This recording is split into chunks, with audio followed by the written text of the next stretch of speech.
절가세 프로젝트에 오신 더원 사랑의 교회 성도님들 너무나도 환영합니다. 네, 우리 기도하시고 오늘의 본문 말씀 함께 나누도록 하겠습니다.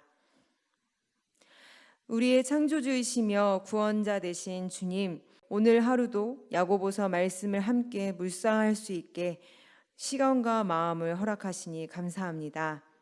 이 시간 야고보서 5장 말씀을 들을 때 나에게 있어서 가장 중요한 일이 무엇인지를 기억하게 하시고 주님께서 기뻐하시는 삶을 결단하게 하옵소서.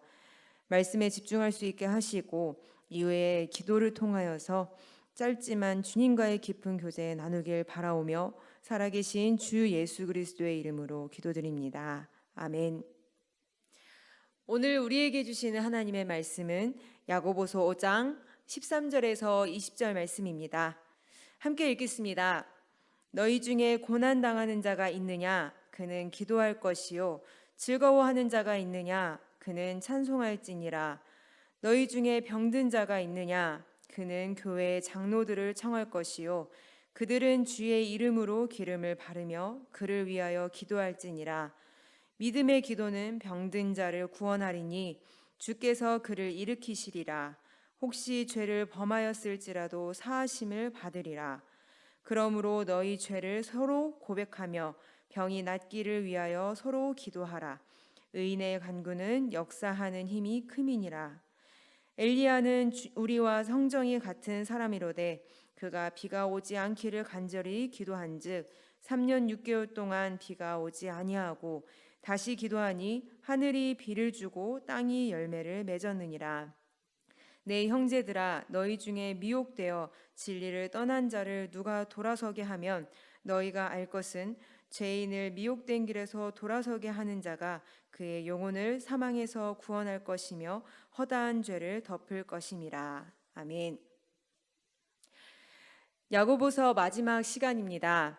처음 1장에 의심하지 말고 하나님께 지혜를 구하라 라는 메시지를 시작하여서 오늘 본문 기도를 강조함으로 편지가 마무리되고 있습니다. 세상의 다양한 처지에 놓인 그리스도인에게 있어서 기도가 얼마나 중요한지를 볼 수가 있습니다. 13절에 보면 고난당하는 중에 기도하고 즐거워하는 중에 찬송하며 심지어 내 힘으로 기도할 수 없을 때, 즉 14절에 병든 가운데 장로들에게 부탁하여 기도하라고까지 권하고 있습니다.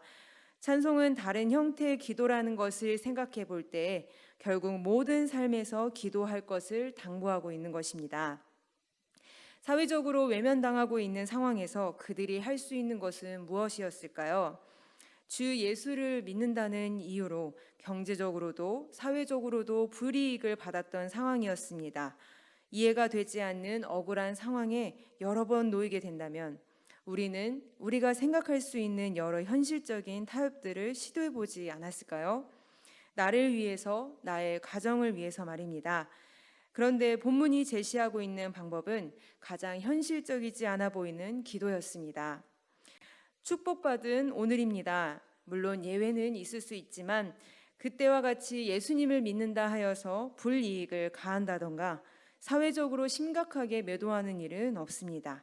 죽음은 사람이 다 피할 수 없는 것이지만 심각한 병에 걸려서 병원에 간다 한다면 웬만해서는 다 치료할 수가 있습니다.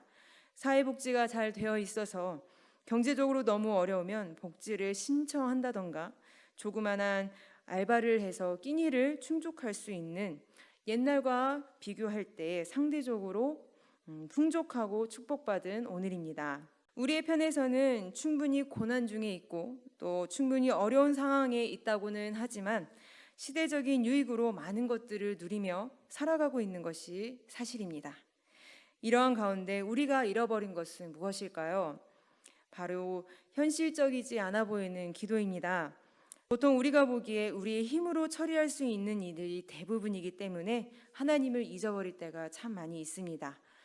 초대교회 때에는 할 수 있는 것이 없어서 떠밀려 가듯 어쩔 수 없이 기도를 붙잡을 수밖에 없었다고 생각할 수 있습니다. 오늘날 아주 심각한 상황으로 우리가 손댈 수 없을 정도의 극단적인 상황이 돼서야 하나님을 붙잡듯이 말입니다. 야고보는 그들에게 연민의 마음으로 도울 것이 없어서 가장 최후의 방법으로 기도로 마음을 붙잡으라 이렇게 말한 것일까요? 기도가 무엇일까요? 일종의 최면과 같은 것일까요? 아니면 어느 특정 인물에게 주어진 초능력과 같은 것일까요? 기도가 이렇게 추상적인 뜬구름 잡는 것일까요? 우리는 예배 설교를 통해 들었고 성경을 읽었기 때문에 분명하게 기도는 그런 것이 아니다라고 말할 수 있습니다. 하지만 현실을 살아가는 우리의 모습이 기도를 이렇게 드러내는 경우가 있기 때문에 우리는 고민을 많이 해야 할 것 같습니다. 17절에서 18절의 내용을 보면 엘리야의 기도로 3년 6개월간 비가 오지 않았다고 합니다. 또한 그의 기도로 비가 다시 내려서 땅에 열매가 맺었다라고 말하고 있습니다. 나의 기도도 이와 같이 큰 능력이 있어서 특별한 사람이 되고 싶다라고 생각하지요. 그러나 17절에 야고보는 말하고 있습니다. 엘리야는 우리와 성정이 같은 사람이로되 우리와 다를 것이 없는 인간이라는 똑같은 존재임을 분명하게 하고 있습니다. 그럼 우리가 보고 있는 그의 특별함은 어디에 있을까요? 15절에서 16절의 말씀을 보면 아무도 손쓸 수 없는 병든 자를 구원하는 역사하는 힘이 큰 기도를 믿음의 기도 그리고 의인의 간구로 말하고 있습니다.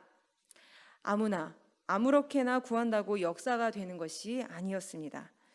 엘리야는 의인 하나님의 사람이었으며 하나님께서 살아계셔서 자신의 기도를 들으심을 믿었고 또 크신 능력으로 구한 내용을 들어주실 거라고 믿었습니다. 우리 각자는 다른 사람들과 다를 것이 없는 평범한 사람이라 할지라도 우리에게 벌어진 특별한 사실은 그리스도께서 그의 피로 우리의 죄를 사하셨고 그가 이루신 그 의를 우리에게 주시어서 하나님 앞에서 의인으로 설 수 있게 하셨다는 것입니다. 그런 우리가 그리스도의 이름으로 드리는 그 기도를 하나님께서 가장 크신 능력으로 이루어 주신다는 것입니다. 지극히 작은 일까지도 주관하시는 하나님을 의지함이 모든 방법보다 가장 현실적인 대안이 된다라는 것을 우리는 기억해야 하겠습니다. 그런데 엘리야는 왜 비가 오지 않기를 기도했을까요? 사람의 힘으로 만들 수 없는 이 현상을 요구한 것이 자신의 능력을 과시하기 위함이 아니었습니다.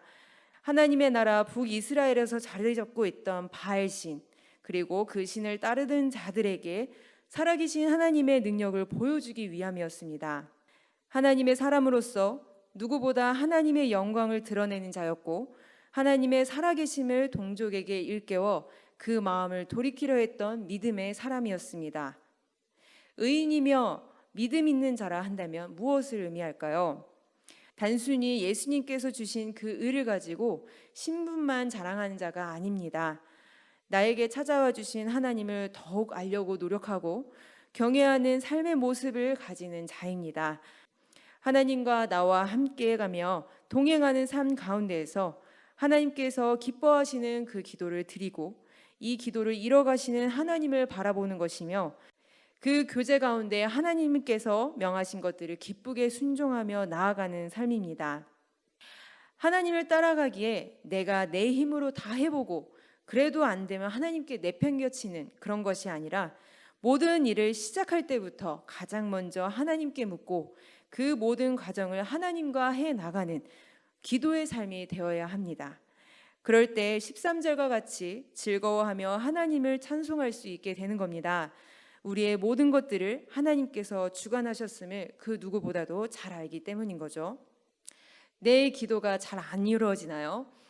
계속 이 일들이 반복이 되면 내가 하는 기도의 행위에 대한 의미를 찾지 못하고 회의감에 머무를 수가 있습니다.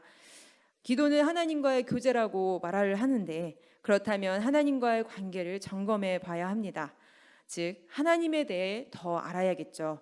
혹시 내가 하나님을 오해하여서 하나님의 뜻이라 생각하여 내 뜻과 계획을 강요하고 있지는 않은가요? 아니면 아직은 때가 아니기 때문은 아닐까요? 우리는 하나님에 대해 잘 모르기 때문에 자주 오해합니다. 살아계시며 우리의 아버지이신 하나님은 아무 이유 없이 침묵하시는 분이 아니십니다. 오히려 우리보다 더 교제를 원하시는 분이시죠. 다만 우리가 바르게 알고 바르게 하나님 앞에 나아오기를 바라고 기다리십니다. 우리는 하나님께 나를 만나 주시라 간절히 매달려야 합니다.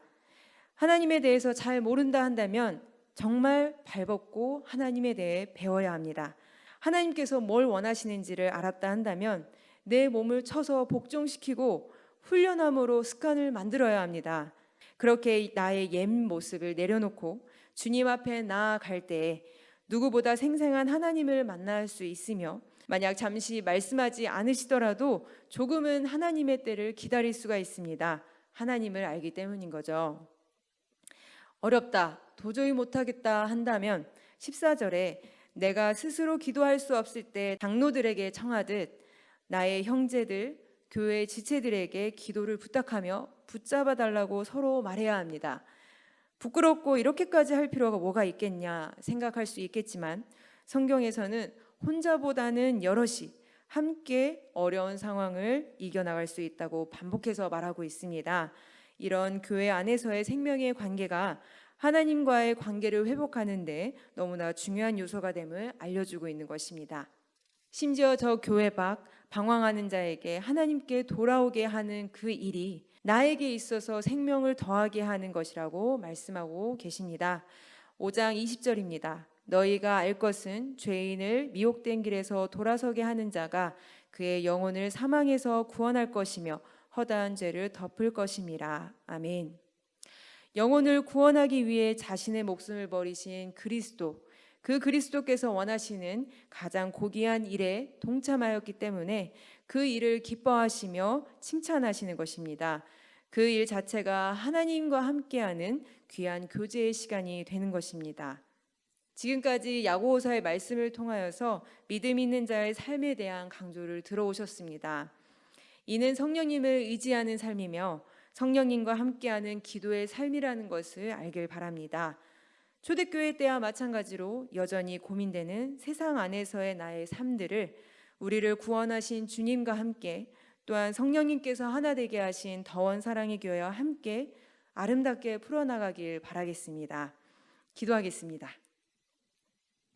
주님, 2주간 야고보서의 말씀을 매일 듣게 하시고 나의 삶을 주님 안에서 고민하게 하신 은혜에 감사드립니다. 주님께서 허락하신 그 믿음을 내 안에만 간직하는 것이 아니라 내가 살아가는 모든 삶의 영역에서 빛과 소금으로서 드러내길 바랍니다.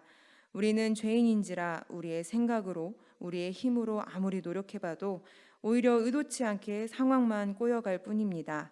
하나님, 날마다 주님께 간절히 구하오니 우리에게 지혜를 베풀어 주옵시고 상황을 주관하셔서 가장 겸손하고 가장 아름다운 모습으로 주님의 영광을 드러낼 수 있는 우리 더원 사랑의 교회가 되게 하여 주옵소서. 이후에 진행될 과정 가운데서도 동일한 은혜를 허락하시며 이 과정을 함께 따라가며 말씀과 기도로 날마다 거룩해져 갈 수 있도록 인도하여 주옵소서. 이 모든 말씀 살아계신 주 예수 그리스도의 이름으로 기도드립니다. 아멘.